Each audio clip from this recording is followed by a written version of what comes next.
So, as always, there are time constraints today, so I'm the designated questioner, and we have attempted to formulate the questions that we think most of you would ask. So I'll do my best to try and anticipate what the audience would like to hear. Astros in 6. Response? I know there's one person in here who's not going to be happy about that. Let's talk sequentially a little bit. We'll just work our way through funding and the profession and governance. Mm-hmm. Utah has a unique feature in its state constitution. It's an earmark that requires all income tax to go to education. Utah is also known as having the lowest per pupil spending in the nation, and yet we have the outcomes that the governor talked about. So it's not surprising the state's facing a discussion about a major tax restructuring. As the former governor of a state, is an earmark a good way to fund education, or are there better opportunities? Well, since Governor Herbert was bragging, as he has every right to do, as a sitting governor in a great state, we don't have an income tax, so I don't know what the problem is. That was like a layup, man. I think... our tax obligation is the lowest it's been in Utah in 20 years. I would say that in general, reform, you should fund, the first funding should go to the reform rather than the last. And so if your system of, I got a great idea, I want to make sure that we expand the number of teachers that are teaching computer science, and you got to go to the appropriators and get it done, and it's a one-off thing as a line item, earmark. We call them turkeys in Florida. That is not a sustainable idea. I think that reforms ought to be in the funding formula. And whatever your tax structure is and the constraints about that, there are creative ways of getting around that, I'm sure. But if the most important thing isn't funded first, then why? I mean, you ought to ask that question. If the most important thing should be the first priorities, right? That's what we do in our budget. So we live by that mantra. That means opening up the budget process a little bit to make sure that there's not a lot of embedded stuff that may have been really phenomenally important 15 years ago, but totally obsolete now, and move towards the things that are more important now. Thank you. Let's talk about teaching as a profession for a moment. The estimated average salary for a Utah teacher is just a little over $47,000, and Envision Utah, among others, just published a report recommending that teachers' salaries start at $60,000. There you go. That would cost the state about $530 That'd be number one in million. the country. Beginning pay, that'd be significantly higher than the beginning pay of any state. Well, and here's the question. Again, talking about outcomes and considering in fairness all parties involved, is teacher compensation the driving issue or one of many? How do you deal with that in Florida? Well, or any place. I mean, Florida's beginning pay, the governor has just announced he wants to get the beginning pay up to $46,000 or something, which would put us in the top 3. But then what about all the other, it becomes complicated because you have compression then. So teachers, there are some teachers that would, a lot of teachers get a pay bump, but in Miami-Dade County where it's a higher cost place, teachers all make that amount. So you have to work this out. I mean, look, if there's shortages of teachers, then one thing you have to do is make sure that there's greater rewards to make sure they stay. And if pay is part of that, which it would be, pay them more. But there ought to be some performance orientation as well. There are great teachers, and they're getting paid the same as mediocre teachers, and sadly, in some cases, at least for a short period of time, they're getting paid the same as horrible teachers. And we need to have a system that gets the really bad teachers remediation so that they can improve, and the mediocre teachers the same thing, and there should be rewards for great teachers to stay in the classroom. My experience, this may be different now, but my experience was that great teachers would become great administrators. I'm not sure how, and I don't know if they were great administrators, but they would move up for higher pay to become assistant principals or even into the bureaucracy. And all that talent left the classroom. And the question is what was left. So in a state that's fast growing like Utah, maybe what you do is you also open up the system to have reciprocity for certification. Florida did that. We had 60,000 new students every year for a period of time before the Great Recession. And so we said, if you're certified in another state, come on down to Florida. We don't have to redo it. That doesn't make any sense. And if you're a subject matter expert in math or science because you worked at Lockheed or had some skill, you could immediately go into the classroom and then have an accelerated quick course to be able to deal with classroom management and the pedagogy of teaching. So opening up the system to bring talented people in. There's a lot of people I know in midlife are tired of whatever they were doing and feel compelled to go back into teaching. And making that possible and easy is another way to deal with this issue. Without talented teachers in the classroom, it's hard to get a year's worth of knowledge in a year's time. I mean, bad teachers probably deliver about a half a year's worth of, I'm oversimplifying. Great teachers, a year and a half, bad teachers, half a year. Like you lose, if you do 2 years where you lost the lottery, your kids are way behind. So making this a high priority is certainly important. Thank you. Let's do one more. Can I add one other thing? This will be please. Controversial. I think a defined contribution system for teachers is another element of this, for younger teachers particularly, that there should be portability of their benefits rather than the defined benefit programs. These are not 21st century retirement systems. They're underfunded. Someone's going to have to pay down the road, and giving teachers the power to be able to take that benefit, like all private sector jobs have, I think is the better approach for a modern benefits package as well. Thank you. Let's talk about one more Utah-specific thing. Right up there with grandkids, here's another thing that is occurring in Utah. The Utah Supreme Court recently ruled that partisan elections for members of the state school board are constitutional. This has been an ongoing debate in Utah. As a former governor in a state with a governance structure different from that, what recommendation do you have on governance? What is your opinion of partisan elections on school boards? If it's about ideas, fine, I don't care. If right now though, partisanship is hyper-partisanship. It means you're not advancing a cause or a view. You're attacking the other person's view. Look, everything is political. Like, ask university professors how universities are politicized. Ask school boards, even if they're nonpartisan. Everything is political. What we want to avoid is this hyper-partisanship that is really dominating Washington, D.C. now. And I think you could do that with a partisan election or a nonpartisan election. It's the culture underneath it that matters, and I think Utah probably does. I'm guessing that you all are a lot more collegial. You don't assume that someone that disagrees with you is the enemy. You might just think that they're wrong, and it's your duty to persuade them, towards your view. And you might learn when you do that, and you might recognize that I might not have gotten this absolutely right, and then that's how you form consensus and convergence. This is what our democracy is based on. The founders created a system that's got divided government because they assumed that we would figure out how to find consensus, and when there's no rewards for that anymore in Washington, you have what we have, which is just abject gridlock, and it's dangerous for our country. So I don't think, it's the same issue in politics. Should we redraw the line? Should there be electoral? All these things. People are grasping for changes of a system that is a cultural problem more than anything else. That's well said. Ideas should be the driver. Let's jump federal for a moment. Do we have to? We don't. We can jump right back. Okay. So 2020 is an election year, apparently. And candidates are proposing all kinds of reform, from tuition forgiveness to free tuition in higher education. Yeah. Betsy DeVos just put forward the Education Freedom Scholarships proposal that she called a conservative answer to what ails American education. Here's the question. Many understand education to be a state issue. From your perspective, what is the legitimate role of the federal government in education? Very little. I think it would be great to have leaders in Washington realize that this is a national imperative, but they should shift power as much as possible back to the states. So I'm a big believer in early childhood literacy because that's the start. That if the gaps start really early, it's hard to overcome them.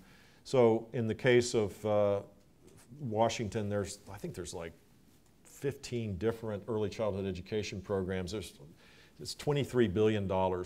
Why not trust your commissioner of education and your governor to craft a policy that would be matched with state dollars to create a Utah early childhood literacy strategy that got the business community involved and got the, the faith communities involved? Wouldn't that be a better way than saying you got to fill out these forms and you got to do all this stuff?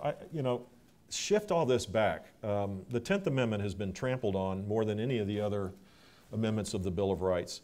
So I would shift as much power back and just hold people to account. Just say, look, you do what you need to do. We want to make sure that kids are learning how to read. You're not spending it on stuff that has nothing to do with the mission. Now, the Democrats in Washington don't like that, and the Republicans aren't organized anymore on this. They don't seem to care about shifting power back to the states. At least Betsy DeVos's idea is sensitive to the state's needs, because the way that she's crafted this, it would be, if states don't want to opt in, they don't have to.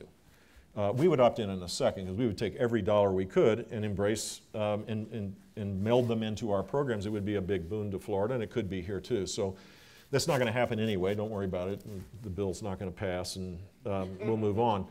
And then the proposals on the left is strange. We used to have a left-right coalition on charters, for example. President Obama supported charter schools. Now you have candidates saying, I'm going to kill them, kill charter schools. Well, tell that to the 350,000 kids and their parents in Florida. How are you going to kill? I mean, I like my charter school. People in Utah like their charter school. You're going to take away something that is at a lower cost that parents like and students are thriving in. It seems to be kind of, they have their own little ecosystem up there that has nothing to do with reality, and they're jibber-jabbering around saying this stuff to try to garner points with the union, basically, to get their money.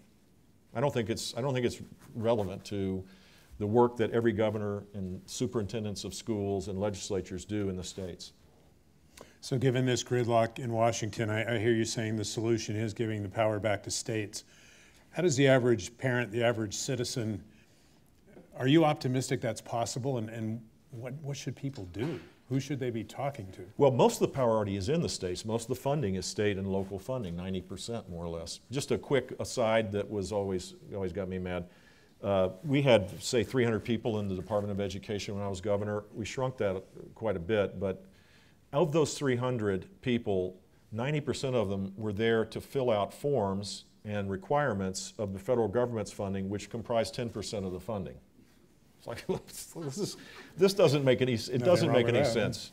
So not relying on DC, I think, is the first step, in making this a high priority in every community can be done. Parents, I think one of the things that has not been successful in our country, in most states, there's very little transparency about how the money's spent and what the outcomes are and how parents can play a constructive role. So take your state assessment. If you could imagine having that assessment be done at the late, or ideally you do it when someone's capable of mastering the material. Assuming you're not there yet, you do it at the end of the year, closer to the end of the year, and assume that you could get a letter from the superintendent of schools in that district that says, here's your test score of your child, here are the points that he thrives in, and here are the things that he needs to work on, and here are the tools at your disposal for the summer to be able to make sure that he overcomes those deficits.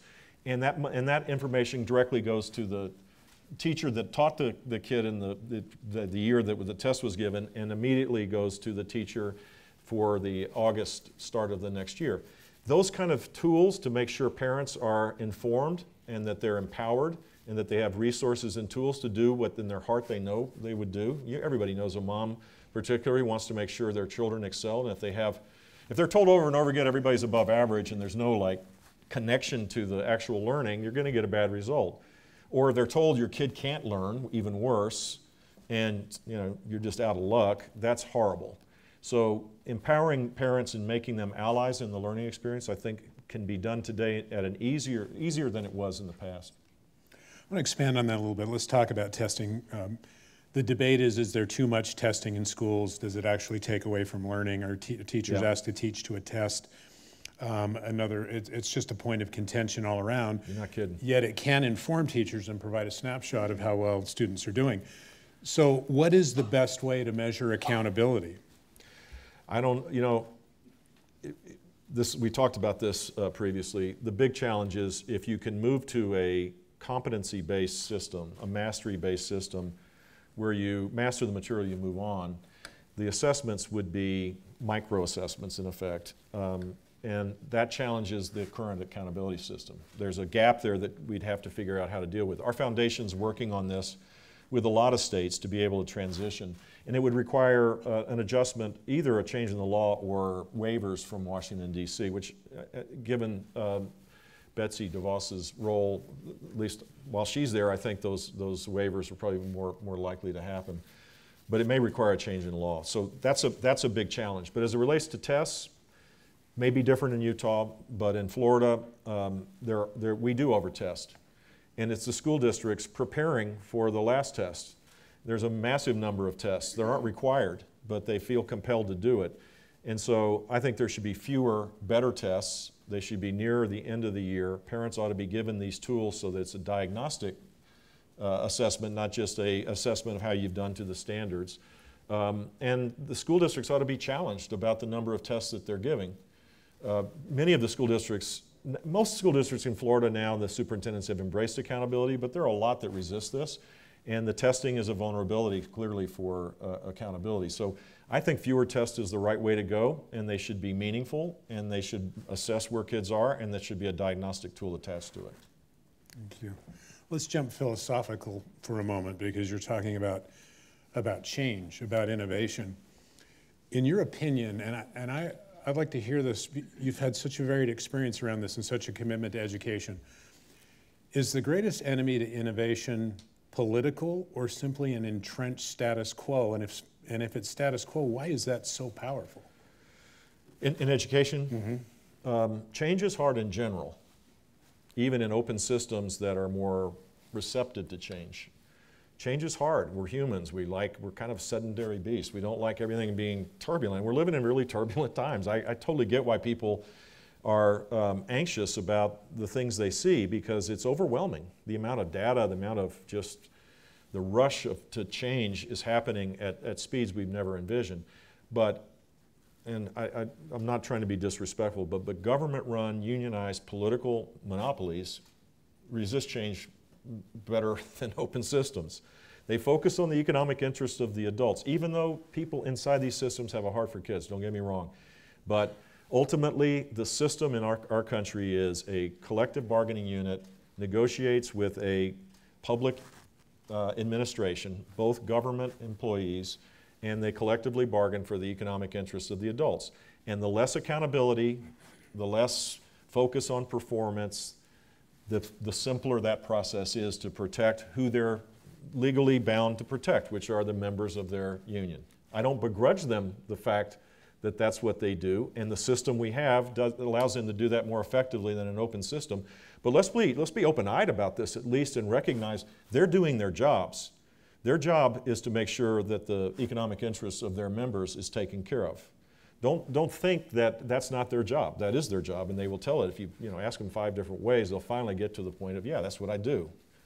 As was stated last week in the White House, get over it. So yeah, those systems are hard to change, and I think a system where parents have more choices challenges that system, and eliminating lifelong tenure challenges that system.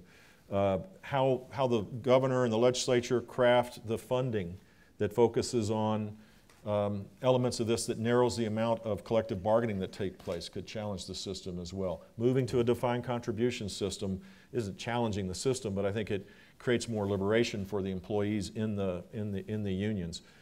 Giving union members that don't, or teachers or employees in school districts, the chance not to participate as a union member if they don't want to was a huge change. All these things, I think, are moving us towards a professionalization of our K-12 system and away from the system that was designed 50 to 100 years ago. That's probably politically incorrect, and I apologize if I've offended anybody in the system, but I don't have to worry about offending anybody anymore. I'm kind of out of it. It's a little liberating. So that's the perfect segue to a question. You touched on this in your opening comments, and we're very interested in this as a think tank, because one of our observations, the lack of civility that has a hold on this nation, in our opinion, the greatest casualty of that lack of civility is the loss of good ideas. We're no longer competing on an exchange of ideas. Oh, I totally agree with you. How do you overcome that? How did you deal with that? Clearly you had to fight some battles in Florida. I'm older than dirt, for starters. I mean, I was governor in a time where ideas were rewarded, where big ideas, to execute them faithfully, implement them. You know, not everybody liked what, a lot of people didn't like what I did, but there was recognition that that was your duty, to act on your core beliefs. So, you know, one thing I did is I said what I wanted to do when I ran. You don't do that anymore. You get killed because you're attacked. People attack you for the idea, so people pull back. This is more of a Washington disease than you know, a common disease you find in state and local areas. But I'm a policy nerd, and it's disconcerting to see people I know that have been in the past deeply engaged in the policy debate, left and right, that now just spend their times attacking the other side for being different than them. Democracy doesn't flourish that way. And we've always been a country that has been able to move forward by, you know, strange convergence of events, always about big ideas being implemented, right? That's kind of been our mantra, but we've stagnated in the last decade. So you travel the country. In your opinion, is this nation as divided as we are told that we are? Wow. We are more divided. We are more polarized. I'd say there's two big factors. One is the internet itself, where you can customize the acquisition of information in ways that we don't even realize we do it. So I have a series of Jeb's rules as it relates to politics, one of which is force yourself, if you're a liberal, to watch Sean Hannity, and force yourself as a conservative to watch Rachel Maddow, and read the editorial page of the Wall Street Journal if you're, you know, a liberal, and vice versa. Force yourself to read the New York Times editorial page. And what you'll find is you won't like it, for starters. You just will not like it. But you'll realize that people aren't evil, they just are different, they have a different view. And now, by putting ourselves in these cocoons, we begin to, and having our views validated over and over again, we become more righteous about our own views and less tolerant about other people's views. And in a diverse country with diverse views, the lack of tolerance is what breeds this hatred that we now see.